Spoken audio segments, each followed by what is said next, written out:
ନମସ୍କାର ଦର୍ଶକ ବନ୍ଧୁ, ୟୁକେ କ୍ରିଏସନ୍ସ ଓଡ଼ିଆ ତରଫରୁ ଆପଣମାନଙ୍କୁ ଅନେକ ଅନେକ ଶୁଭେଚ୍ଛା। ହଲିଉଡ୍ ଫିଲ୍ମ ଇଣ୍ଡଷ୍ଟ୍ରିକୁ ଆସୁଛି ଗୋଟିଏ ନୂଆ ଫିଲ୍ମ ମୋହନଗିରି ସପନର ଗାଁ। ମୋହନଗିରି ସପନର ଗାଁ, ଯାହାର ନାମକରଣର କାରଣ ହେଲା ଏ ଚଳଚ୍ଚିତ୍ରର କାହାଣୀ।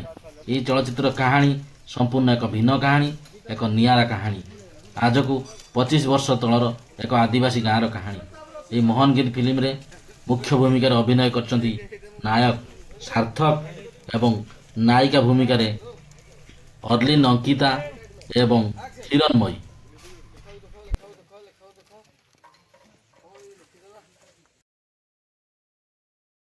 ଚଳଚ୍ଚିତ୍ରର ଅନ୍ୟାନ୍ୟ ଭୂମିକାରେ ଅଛନ୍ତି ଉଷସୀ ମିଶ୍ର, ଚୌଧୁରୀ ବିକାଶ ଦାସ, ଦେବାଶିଷ, ପ୍ରଶାନ୍ତ, ମିଲି, ଉମାକାନ୍ତ, ପ୍ରଜ୍ଞା, ବୁଲ୍ଟି, ପୂର୍ଣ୍ଣଚନ୍ଦ୍ର ହିଷ୍ଟ୍ରିଆ, ସୁଶାନ୍ତ, ଅଲିଭା, କୀର୍ତ୍ତି ଏବଂ ଅନ୍ୟ ସମସ୍ତେ।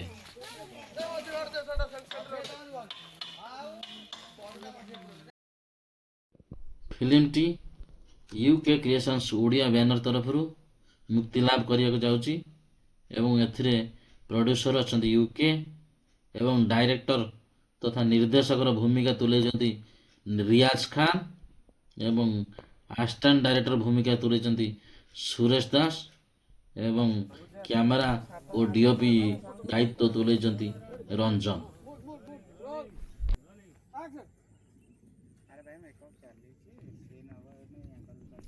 ଚଳଚ୍ଚିତ୍ରଟି କଳାହାଣ୍ଡି ଓ ଭବାନୀପାଟଣାର ଅନେକ ଘଞ୍ଚ ଜଙ୍ଗଲ ଭିତରେ ସୁଟିଂ ହେଇଛି ତଥା ଭୁବନେଶ୍ୱରର କେତେକ ଜାଗାରେ ମଧ୍ୟ ସୁଟିଂ ହେଇଛି।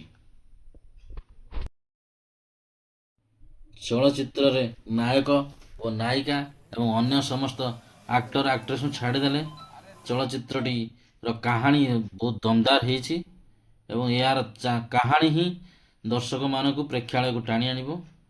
ଏହାର କାହାଣୀ ଏକ ନିଆରା କାହାଣୀ, ଏକ ସମ୍ପୂର୍ଣ୍ଣ ଏକ ଆଦିବାସୀ ଗାଁର କାହାଣୀ ଏବଂ ଏହାର କାହାଣୀରେ 25 ବର୍ଷ ତଳର ଏକ ଆଦିବାସୀ ଗାଁର କାହାଣୀକୁ ନେଇ ନିର୍ମିତ ହୋଇଛି ମୋହନଗିରି ଚଳଚ୍ଚିତ୍ର, ଯାହାକି ଆପଣଙ୍କୁ ମନୋରଞ୍ଜନ ଯୋଗାଇବାରେ ସାହାଯ୍ୟ କରିବ ଏବଂ ଆପଣଙ୍କୁ ସମ୍ପୂର୍ଣ୍ଣ ରୂପେ ଆପଣ ଚଳଚ୍ଚିତ୍ରଟିକୁ ଉପଭୋଗ କରିପାରିବେ।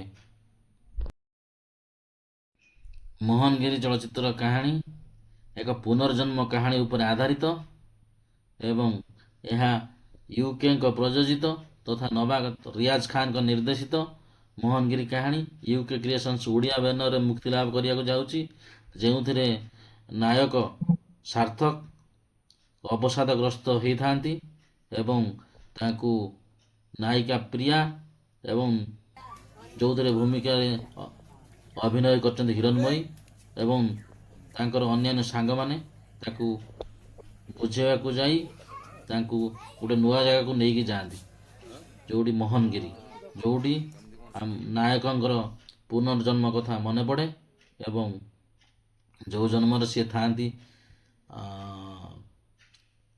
ଆଉ ଏକ ଯୁବକ ଏବଂ ତାଙ୍କ ସହିତ ଥାଆନ୍ତି ଆଉ ଜଣେ ଯୁବତୀ।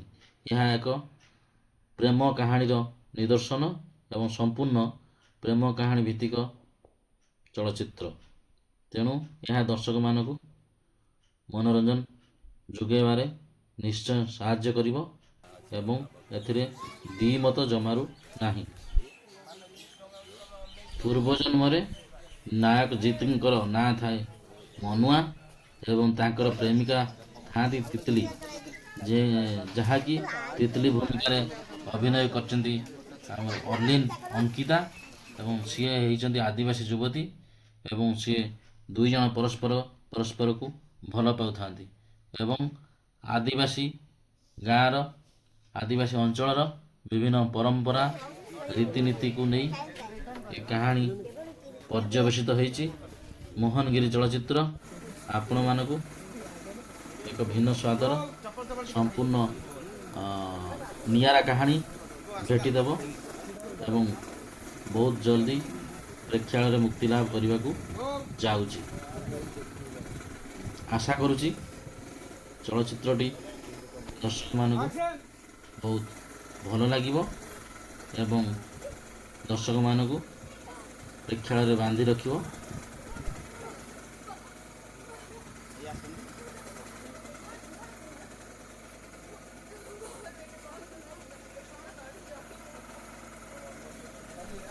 ୟୁକେ କ୍ରିଏସନ୍ସ ଓଡ଼ିଆ ବ୍ୟାନର ତରଫରୁ ମୋହନଗିରି ସପନର ଗାଁ ଚଳଚ୍ଚିତ୍ର ମୁକ୍ତିଲାଭ କରିବାକୁ ଯାଉଛି ସମସ୍ତ ପ୍ରେକ୍ଷାଳୟରେ ଏବଂ ଏଥିରେ ପ୍ରଯୋଜକ ଅଛନ୍ତି ୟୁକେ ଏବଂ ନିର୍ଦ୍ଦେଶକ ଦାୟିତ୍ୱ ତୁଲେଇଛନ୍ତି ରିୟାଜ ଖାନ ଏବଂ ଆସିଷ୍ଟାଣ୍ଟ ଡାଇରେକ୍ଟର ଭୂମିକା ତୁଲେଇଛନ୍ତି ସୁରେଶ ଦାସ ଏବଂ କ୍ୟାମେରା ଡିଓପି ଦାୟିତ୍ୱ ନିଭେଇଛନ୍ତି ରଞ୍ଜନ।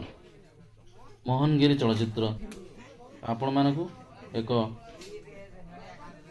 ସୁନ୍ଦର କାହାଣୀ ଭେଟି ଦେବାକୁ ଯାଉଛି ଏବଂ ଏହା ତାର କାହାଣୀ ମାଧ୍ୟମରେ ଆପଣମାନଙ୍କୁ ମନୋରଞ୍ଜନ କରିବାରେ ସମ୍ପୂର୍ଣ୍ଣ ଖୋରାକ ଯୋଗାଇବ ବୋଲି ମୋର ଆଶା ଓ ବିଶ୍ୱାସ।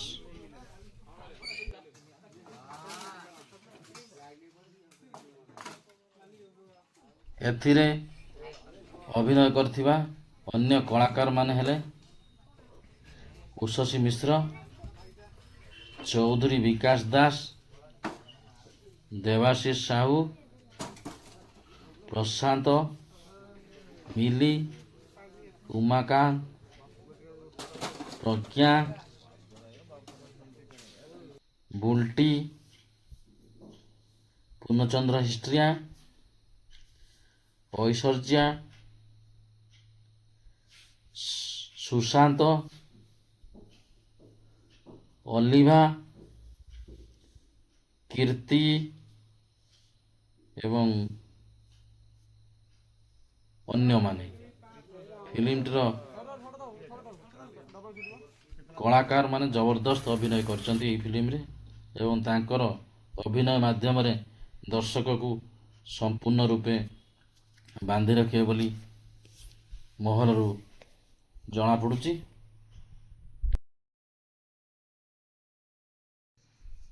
ଆଗାମୀ ଫିଲ୍ମ ମୋହନଗିରି ତାର ଟାଇଟଲ ଏବଂ କାହାଣୀ ମଧ୍ୟରେ ଦର୍ଶକକୁ ବାନ୍ଧି ରଖିବ।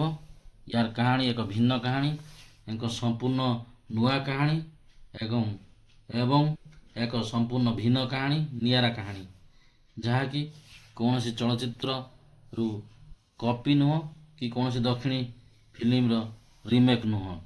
ତେଣୁ ଏହି କାହାଣୀ ଆପଣମାନଙ୍କୁ ବହୁତ ମନୋରଞ୍ଜନ କରିବ ଏବଂ ସମ୍ପୂର୍ଣ୍ଣ ଓଡ଼ିଶା, ଆମ ରାଜ୍ୟର କାହାଣୀ, ଆମ ଓଡ଼ିଶାର କାହାଣୀ ଏବଂ ଆଦିବାସୀ ଗାଁର କାହାଣୀ ଏବଂ ଆମ ଆଦିବାସୀ ଗାଁର ପରମ୍ପରାକୁ ନେଇ ଏ କାହାଣୀ ପର୍ଯ୍ୟବେସିତ ମୋହନଗିରି ଚଳଚ୍ଚିତ୍ର। ଆଶା କରୁଛି ଆପଣମାନଙ୍କୁ ବହୁତ ମନୋରଞ୍ଜନ ଯୋଗାଇବ।